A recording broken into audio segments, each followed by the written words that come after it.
So hi everyone, welcome you all on this channel. This is the second video on Eklavya publication book which is for Haryana Gram Sachiv Patwari and other upcoming exams. So आज का हमारा जो topic रहेगा वो होगा भूमि अधिग्रहण पुनर्वास एवं पुनर्स्थापना अधिनियम 2013। इसके अलावा हम इससे रिलेटेड बहुत सारे MCQs करेंगे। हरियाणा की भौगोलिक संरचना, हरियाणा में कैसी कृषि जो है वो उगाई जाती है, वो सब हम इसमें डिस्कशन करने वाले हैं। आइए स्टार्ट करते हैं इस टॉपिक को। सबसे पहले हमारे पास है भूमि अधिग्रहण पुनर्वास एवं पुनर्स्थापना अधिनियम। तो भूमि को अधिग्रहण करने के लिए, लोगों को पुनर्वास या उनकी पुनर्स्थापना करने के लिए जो अधिनियम है वो है 2013। तो इस पर राष्ट्रपति के हस्ताक्षर होते हैं 26 सितंबर 2013 को। और ये अधिनियम जम्मू कश्मीर राज्य में लागू कब किया गया? तो ये किया गया 31 अक्टूबर 2019 को। और इससे पहले 1894 का भूमि अधिग्रहण जो नियम था वो लागू होता था, लेकिन उसके स्थान पर 2013 में नया जो भूमि अधिग्रहण पुनर्वास एवं पुनर्स्थापना अधिनियम है वो यहाँ पर लागू किया गया। इस अधिनियम के प्रमुख उद्देश्य थे कुछ। तो इस अधिनियम का सबसे पहला उद्देश्य क्या था कि इस अधिनियम को जो है मेन ये ऑब्जेक्टिव था कि औद्योगिकरण, संरचनात्मक सुविधाओं के विकास और नगरीकरण आदि के लिए जो भूमि के स्वामी हैं उनको कम से कम बाधा पहुंचाकर भूमि को अर्जन करना, यानी कि भूमि का अधिग्रहण करना, और जो उनके मालिक है उनको कम से कम नुकसान यहाँ पर पहुंचाया जाए। सेकंड, इसका मेन ऑब्जेक्टिव था कि प्राकृतिक आपदाओं से प्रभावित क्षेत्रों में रहने वाले लोगों के लिए परियोजनाएं स्थापित करना, यानी कि उनके लिए पुनर्वास की या पुनर्स्थापना की जो योजनाएं हैं वो स्थापित करना।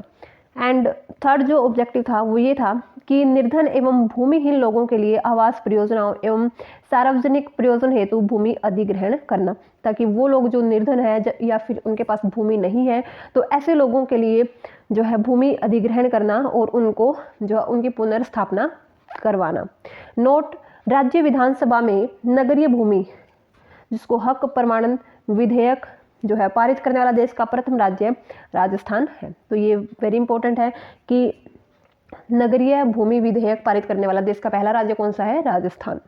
अब नजर डालते हैं इसी से रिलेटेड कुछ इंपॉर्टेंट क्वेश्चंस पर। तो इस वीडियो के अंदर जो क्वेश्चंस है वो इससे रिलेटेड टॉपिक्स हमने कुछ पहले वाली वीडियो में अपलोड कर दिए हैं। तो देखते हैं क्वेश्चंस को। भूमिधर विद ट्रांसफरेबल राइट। तो ऐसे भूमिधर जिनके पास संक्राम्य अधिकार है तो उनको कौन कौन से अधिकार प्राप्त है? तो उनको संक्रमणीय, स्थायी, वंशानुगामी, तो सारे के सारे अधिकार उनको प्राप्त है। तो ये ऐसे भूमिधर होते हैं जो बिल्कुल श्रेष्ठ होते हैं और इनकी भूमि में जो अधिकार होते हैं वो स्थायी होते हैं, वंशानुगामी होते हैं और अंतरणीय होते हैं, यानी कि ट्रांसफरेबल होते हैं। तो उपरोक्त तो सभी आंसर यहाँ पर हो जाएगा। नेक्स्ट क्वेश्चन इज, ट्रांसफरेबल अधिकार वाले भूमिधर क्या अपनी जोत का समर्पण कर सकते हैं? तो ऐसे भूमिधर जो कि ट्रांसफरेबल अधिकार वाले हैं तो वो अपनी जोत का समर्पण नहीं कर सकते हैं। तो ऑप्शन बी इज राइट, नहीं कर सकते हैं। Next question is, non transferable अधिकार मतलब यहाँ पर समर्पण करने का मतलब है कि वो किसी और को अपनी प्रॉपर्टी पूरी तरह से दे दे, तो ऐसा वो नहीं कर सकते हैं। उसके बाद नॉन ट्रांसफरेबल अधिकार वाला भूमिधर क्या अपनी जोत का समर्पण कर सकता है? तो हाँ, ये कर सकता है।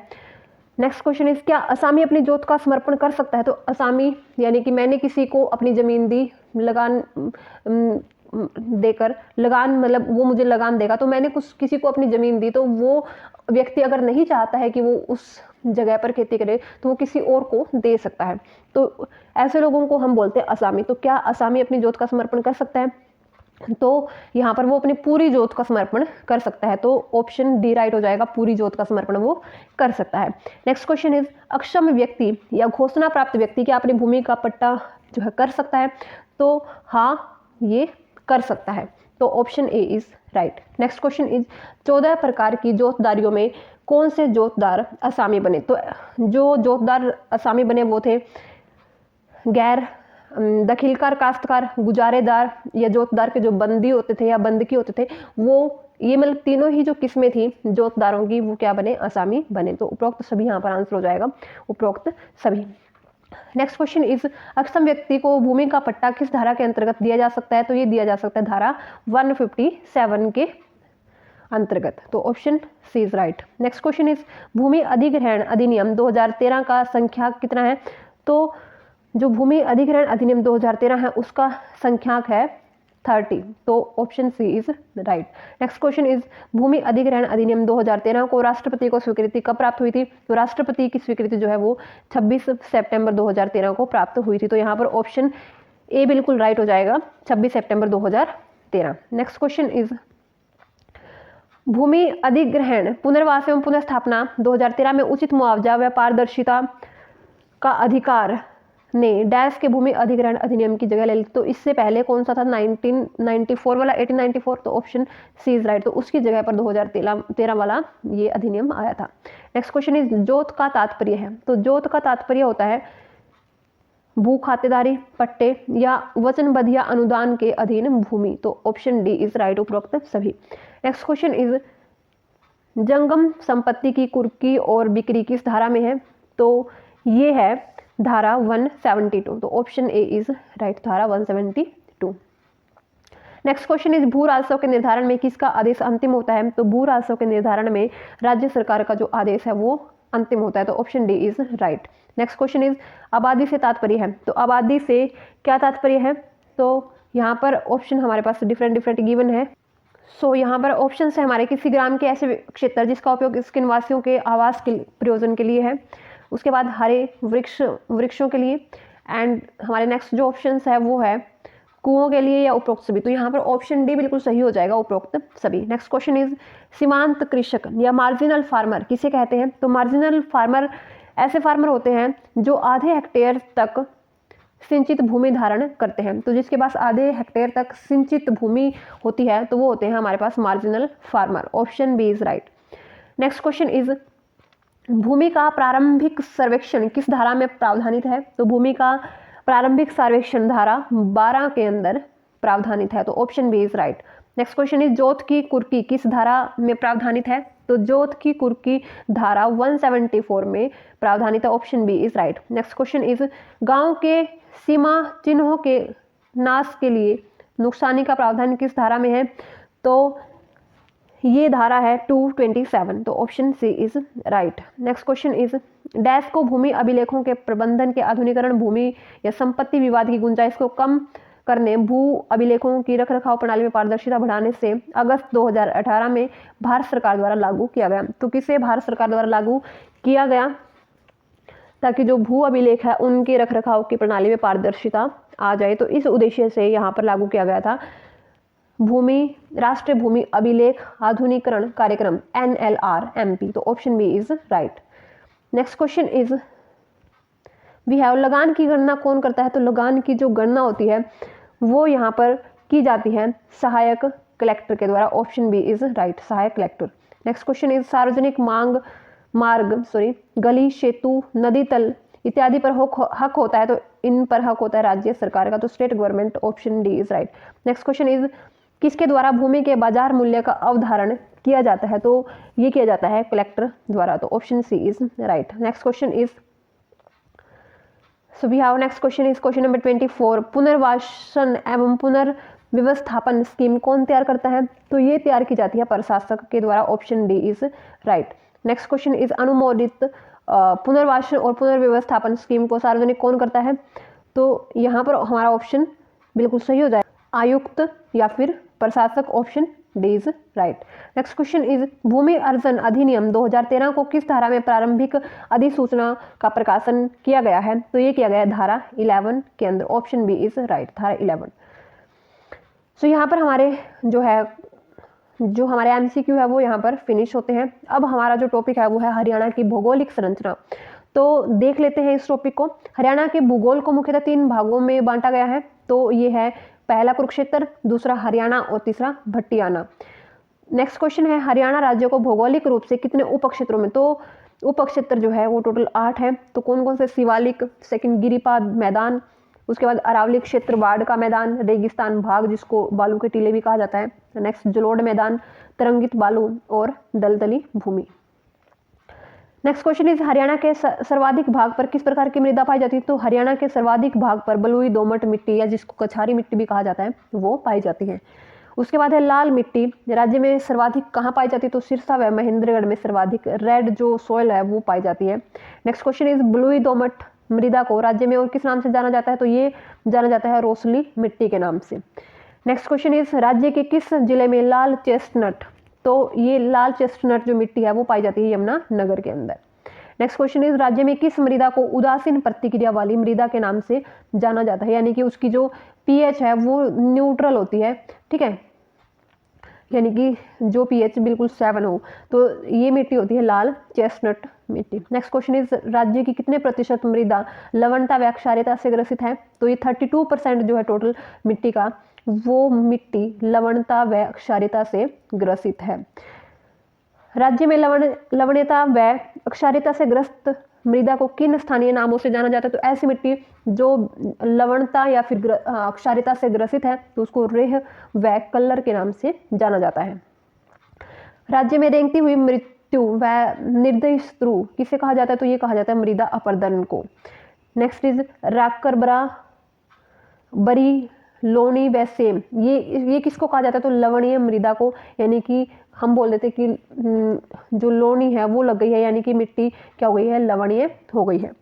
राज्य में तरंगित बालू मैदान कहाँ पाए जाते हैं, तो ये पाए जाते हैं महेंद्रगढ़, रेवाड़ी और गुरुग्राम में। राज्य में बाढ़ से बनने वाली नवीन मिट्टी कहलाती है, तो ये कहलाती है खादर। तो ऐसी मिट्टी जो बाढ़ से बनती है तो वो होती है खादर। नेक्स्ट क्वेश्चन इज राज्य के ऊंचे पर्वतीय क्षेत्रों में पाई जाने वाली मृदा जो है वो कहलाती है बांगर सिल्ट युक्त मृदा, जो कि पर्वतीय क्षेत्रों में पाई जाती है। राज्य में जो बाढ़ के मैदान हैं उनको क्या कहा जाता है, तो वो कहे जाते हैं नेली व बेट। राज्य की सर्वाधिक उपजाऊ मृदा है, तो ये है गिरिपादीय मृदा, जो कि सबसे ज्यादा उपजाऊ है। राज्य में गिरिपादीय मृदा का विस्तार है जो 25 किलोमीटर चौड़ी पट्टी है जो यमुना और घग्गर नदी के बीच में, तो वो है वहां पर पाई जाती है गिरिपादीय मृदा, जो कि जो है बहुत ही उपजाऊ मिट्टी जिसको कहा जाता है। राज्य के किन किन जिलों में गिरिपादीय मृदा की 25 किलोमीटर जो चौड़ी पट्टी है वो पाई जाती है, तो ये पाई जाती है यमुनानगर, अंबाला और पंचकुला के अंदर। Next question is doctor Jasbir Singh ने राज्य की मृदा को कितने वर्गों में विभाजित किया था, तो ये किया था 6 वर्गों में, यानी कि जो हरियाणा राज्य में 6 तरह की मृदा पाई जाती है। नेक्स्ट क्वेश्चन इज राज्य में लाल चेस्टनट मिट्टी उदासीन प्रतिक्रिया वाली मिट्टी में किन किन तत्वों की कमी होती है, तो उसमें होती है नाइट्रोजन और फॉस्फोरस दोनों की कमी। नेक्स्ट क्वेश्चन इज गिरिपादीय मृदा को कालका व नारायणगढ़ में किस नाम से जाना जाता है, तो उससे कहा जाता है घर, ठीक है। नेक्स्ट क्वेश्चन इस राज्य में गिरिपादीय मृदा को जगाधरी में किस नाम से जाना जाता है, तो इससे कहा जाता है कंघी, ठीक है। तो यहाँ पर घर और यहाँ पर कंघी। नेक्स्ट क्वेश्चन इज राज्य में थानेसर व फतेहाबाद के घग्गर क्षेत्र में किस प्रकार की मिट्टी पाई जाती है, तो ये मिट्टी है सोलर कठोर चिक्का मृदा, जो कि थानेसर और फतेहाबाद में पाई जाती है। नेक्स्ट क्वेश्चन इज राज्य में मिट्टी की उर्वरता को बनाए रखने के लिए किस खेती को बढ़ावा दिया जा रहा है, तो ये दिया जा रहा है ढेंचा मूंग की खेती को। नेक्स्ट क्वेश्चन इज राज्य का कितना हेक्टेयर क्षेत्र जल अपर्दन से प्रभावित है, तो ये है 2.76 लाख हेक्टेयर। तो इतना जो है क्षेत्र, इतना हेक्टेयर क्षेत्र जल अपर्दन से प्रभावित है। नेक्स्ट क्वेश्चन इज राज्य का कितना हेक्टेयर क्षेत्र वायु अपर्दन से प्रभावित है, तो वायु अपर्दन से प्रभावित है 15 लाख हेक्टेयर, जो कि जल अपर्दन से काफी ज्यादा है। नेक्स्ट क्वेश्चन इज राज्य में कौन सी मृदा को डाकर भी कहते हैं, तो डाकर मृदा होती है भारी मृदा। नेक्स्ट क्वेश्चन इज किस काल में राज्य की भूगर्भित संरचना में महत्वपूर्ण परिवर्तन हुए, तो ये हुए मेसोजोइक काल में।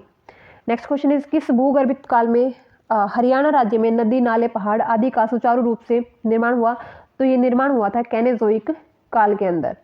नेक्स्ट क्वेश्चन इज हरियाणा में बालू के टीलों की सामान्य ऊंचाई कितनी है, तो ये है लगभग 3 से 6 metre. Next question is Haryana में बालू के टीलों की सर्वाधिक ऊंचाई, सबसे ज्यादा ऊंचाई जो है वो है 15 metre. Next question is Haryana में बालू के टीलों के मध्य भाग में जल भरने के कारण अस्थायी छिछली झीलें बन जाती है, जिन्हें आम भाषा में ठूंठ या बावड़ी कहा जाता है। नेक्स्ट क्वेश्चन इज राज्य का सबसे नीचा कम ऊंचाई वाला भूभाग है, तो ये है अनकाई दलदल, जो कि सिरसा में है और समुद्र तल से मात्र 200 मीटर ये ऊंचा है, तो ये सबसे कम ऊंचाई वाला भूभाग है। नेक्स्ट क्वेश्चन इज राज्य में घग्गर नदी द्वारा निर्मित बाढ़ का मैदान कहलाता है, तो ये कहलाता है नैली, ठीक है।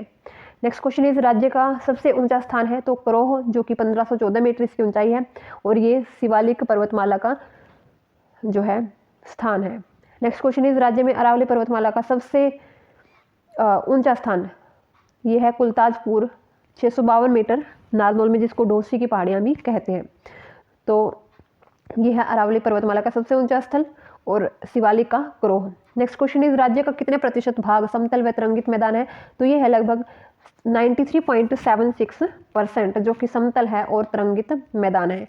नेक्स्ट क्वेश्चन इज राज्य के कितने प्रतिशत भाग पर शिवालिक पर्वतमाला स्थित है? तो लगभग 1.67% भाग पर जो है हरियाणा के टोटल क्षेत्रफल के जो है 1.67% भाग पर शिवालिक पर्वतमाला स्थित है। नेक्स्ट क्वेश्चन इज अरावली पर्वतमाला का प्रवेश द्वार कहाँ है? तो ये है गुरुग्राम के अंदर। नेक्स्ट क्वेश्चन इज अरावली पर्वतमाला का सर्वाधिक विस्तार व क्षेत्रफल राज्य के किस जिले में है? तो सर्वाधिक जो क्षेत्रफल है अरावली पर्वतमाला का वो है गुरुग्राम के अंदर।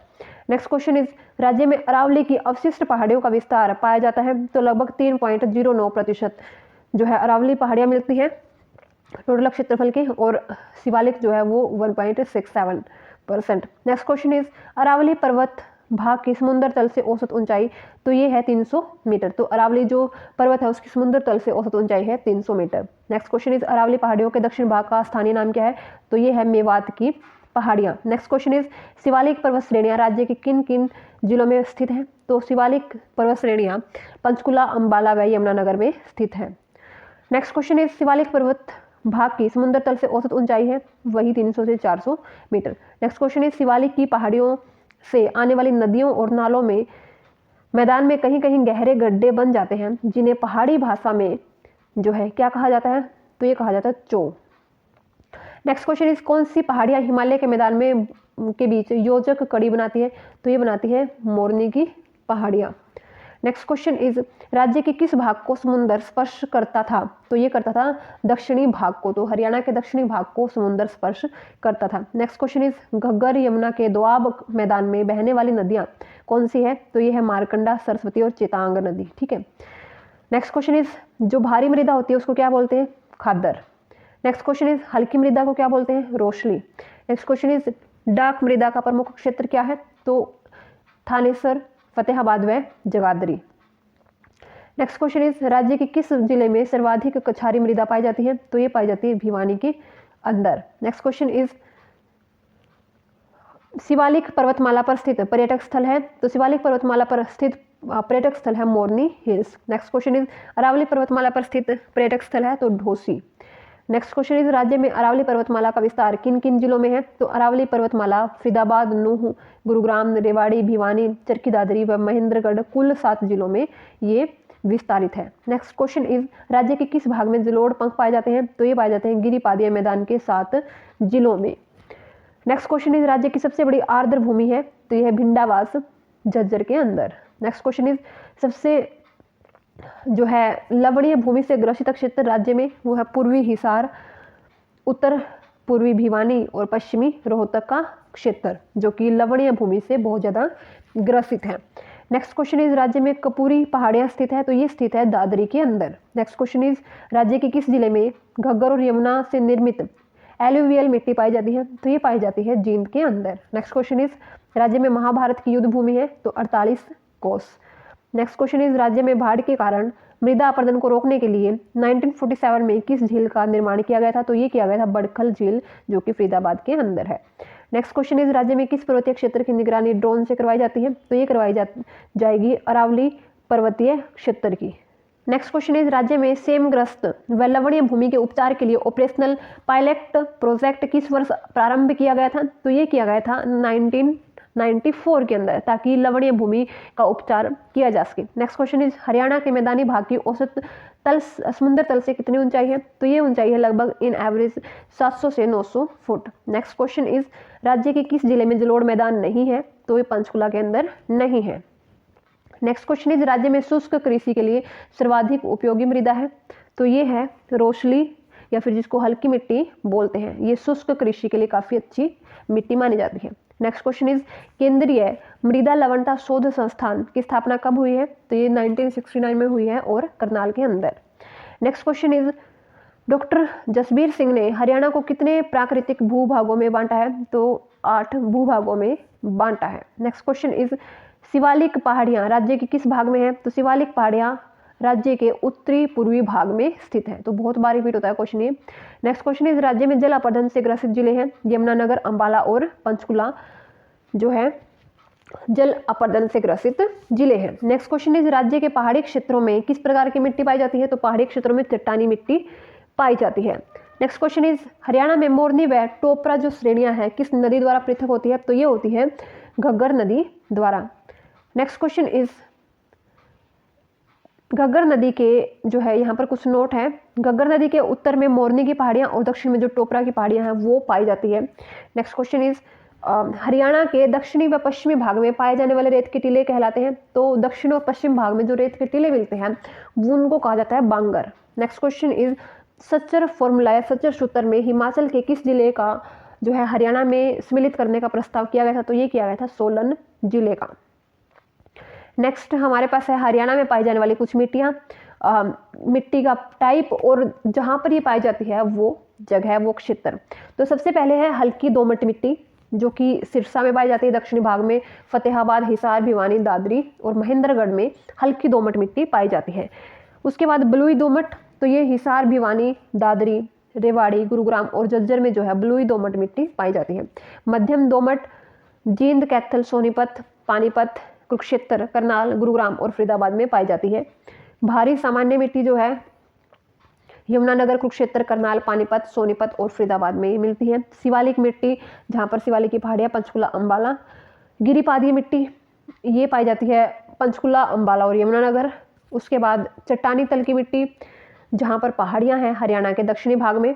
और नोट हमें क्या ध्यान रखना है, हरियाणा में अगर पूछ ले काली मिट्टी कहाँ पाई जाती है तो हरियाणा में काली मिट्टी नहीं पाई जाती है।